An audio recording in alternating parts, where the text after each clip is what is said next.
Hello everyone, আসসালামু আলাইকুম। Welcome back to my channel. I hope your all doing extremely well. তো কয়েকদিন ধরে কেরালায় এত পরিমাণ বৃষ্টি হচ্ছে আর চারিদিকে সবুজে ভরে গেছে। আর গতকাল থেকে তো শুনলাম রেড অ্যালার্টও জারি করেছে, কারণ প্রচুর পরিমাণ বৃষ্টি আর ঝড়েরও সম্ভাবনা আছে। স্কুল পাঠশালা তো সব ছুটি। আর তাই আমি সকাল সকাল আমার বাগানে চলে এসেছি আমার তাজা তাজা ফুলগুলোকে দেখতে। আর দেখুন আমার পিছু পিছু আমার পাখিটাও চলে এসছে।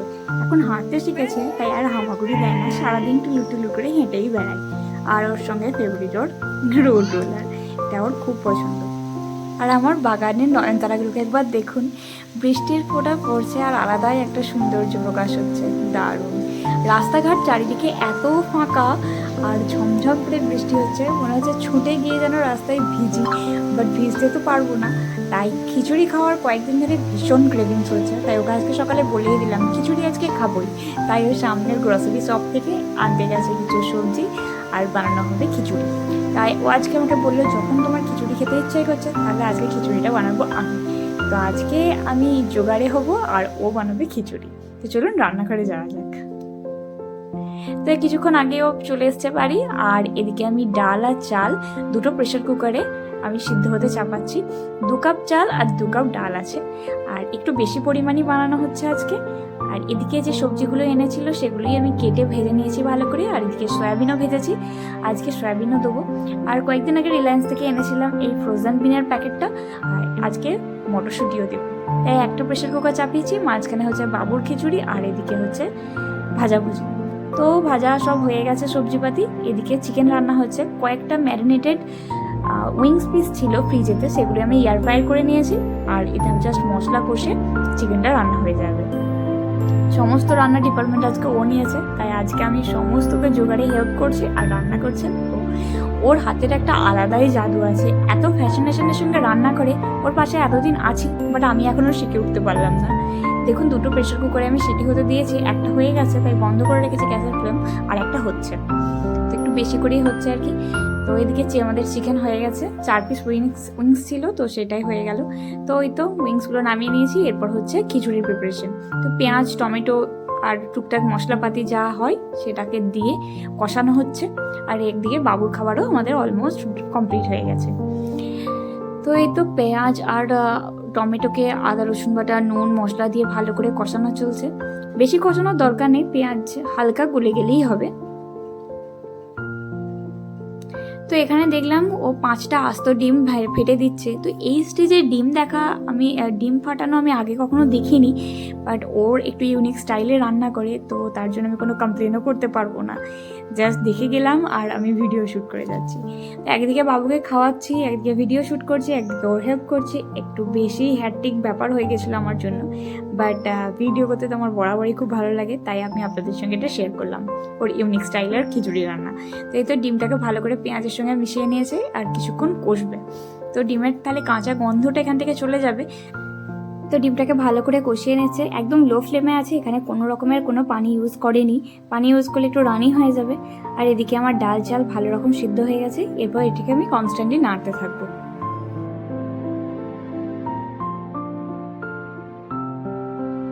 ডিম আর পেঁয়াজের মিশ্রণের মধ্যে এরপর আলু ভাজা চলে গেল, এটাকেও ভালো করে মিশিয়ে নেবে। তো যে সয়াবিনগুলো আমি ভেজে রেখেছিলাম সেগুলোই এরপর ডিমের মিশ্রণের মধ্যে দিয়ে দিচ্ছে। তারপর গাজর আর বাঁধাকপি যেটা ভেজে রাখা হয়েছিল সেটাও দিয়ে দেবে। ভালো করে নাড়তে থাকবে যতক্ষণ না মশলাটা সমস্ত ভাজা সবজির মধ্যে ঢুকে যাচ্ছে, ততক্ষণ ভালো করে কষিয়ে নিতে হবে। এখানে আবার বলে দিচ্ছি, কোনো রকম পানি ইউজ হয়নি। তো এরপর দিয়ে দেওয়া হচ্ছে মটরশুঁটি। এটা ফ্রোজেন মটরশুঁটি, এখানে মটরশুঁটি পাওয়া যায় না, তাই ফ্রোজেনটাই আমরা সবসময় আনি। তো বাবুর খাবারটাতে আমি ইউজ করি এটা। দেখুন কালারফুল হয়ে গেছে, কত কি সুন্দর লাগছে দেখতে, তাই না? এবার গাজর আর বাঁধাকপিটা দিয়ে দেওয়া হলো, এরপর দিয়ে দেওয়া হচ্ছে ফুলকপিটা।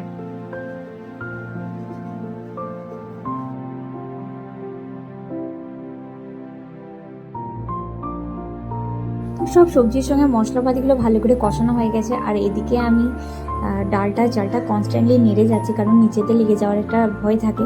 তো এই তো ভালো করে নাড়ার পর একটা প্রেসার কুকারে হাফ করে সব মশলা চলে যাবে।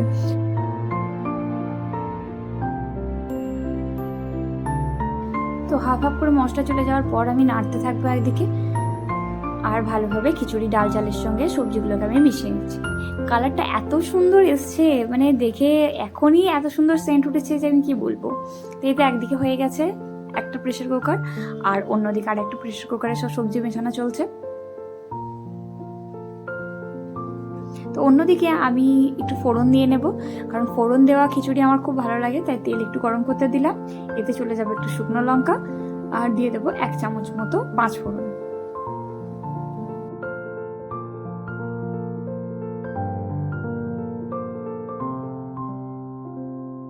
তো ভালো করে 5 ফোড়নটা ভাজা হয়ে গেছে, খিচুড়ির মধ্যে দিয়ে দিচ্ছি। এরপর এটাকে নাড়তে থাকা হবে। এত সুন্দর সেন্ট বেরিয়েছে যে কি বলবো, খিদের লেভেল একদম হাই হয়ে গেছে। বাইরে হচ্ছে ঝমঝম বৃষ্টি, আর কি চাই। তো তারই সঙ্গে খিচুড়ির পাশাপাশি আমি একটু পটল ভাজাও করে নেব। তো একটু সামান্য তেল নিয়ে নিচ্ছি, তেলেতে দিয়ে দেবো পটল। একটু মশলা মাখিয়ে রেখেছিলাম, নুন, হলুদ আর একটু লঙ্কা গুঁড়ো। তো পটলগুলোকে ভালো করে ভেজে নেব। তো পটলগুলোকে ভাজতে ভাজতে এখানে ইচ্ছা করছিল একটু বেগুন ভাজতেও, বাট কেরালার বেগুন এত পরিমাণ তেতো একদম ভালো লাগে না খেতে, তাই ভাবলাম একটু পোস্তর বড়া করি। তো ঝটপট পোস্ত বেটে একটু পেঁয়াজ একটু বেসনের সঙ্গে পোস্তর বড়া রেডি করে নিলাম। এটা ভেজে নেব, আস্তে আস্তে ভেজে নেব যেন ভিতর পর্যন্ত ভালো করে হয়ে যায়।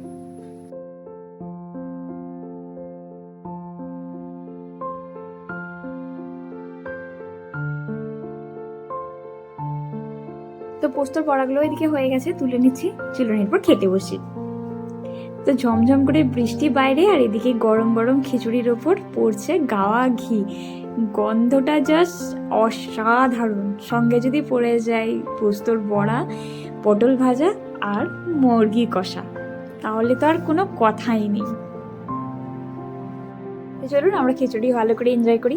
যদি রান্নাটা ভালো থাকে অবশ্যই বাড়িতে একবার ট্রাই করে দেখবেন। অসাধারণ হয়েছিল, অসাধারণ।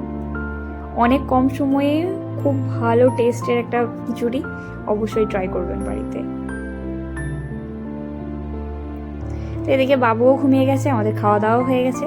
তো ভিডিওটি আজকে এখানেই শেষ করছি, দেখা হবে অন্য কোনো একটা ভিডিওতে। আজকের মতো বাই বাই, আল্লাহ হাফেজ।